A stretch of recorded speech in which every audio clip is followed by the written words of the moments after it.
तो गिनती सीखने से पहले हमको समझना यह है कि कोई भी आविष्कार, आविष्कार का मतलब जानते हो, किसी नई चीज का बनना।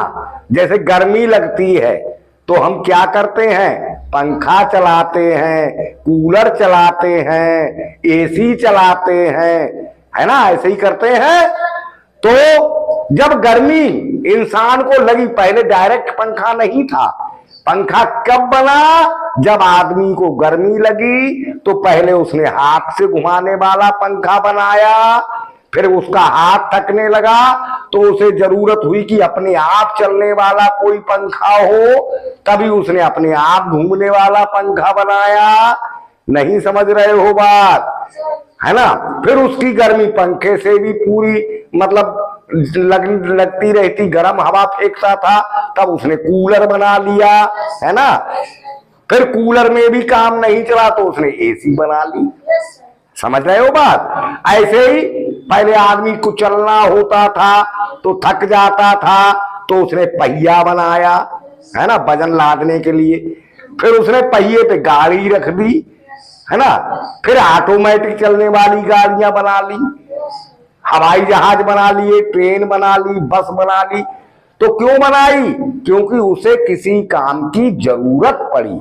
जब जरूरत पड़ती है किसी काम की, तभी हमें कोई नई चीज बनाने का मतलब मन होता है, या नई चीज बनाने की जिज्ञासा होती है कि इस काम आसानी से हम इस काम को तब कर सकते थे जब इस तरह की कोई मशीन होती।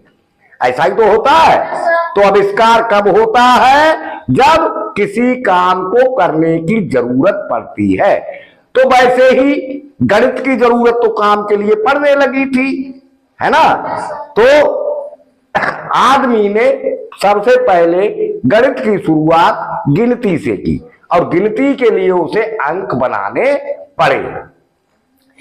कैसे मस्तिष्क में आया मनुष्य के, ये बात अब हम आपको कल बताएंगे।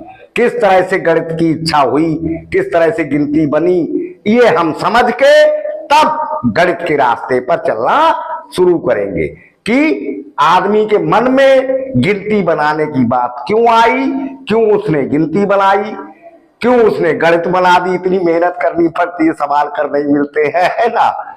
नहीं बनाई होती गणित तो आज हमें सवाल नहीं करने पड़ते, है ना, है ना। कितने बढ़िया रहते, लेकिन करने पड़ते हैं जब बना दिए है तो, है ना।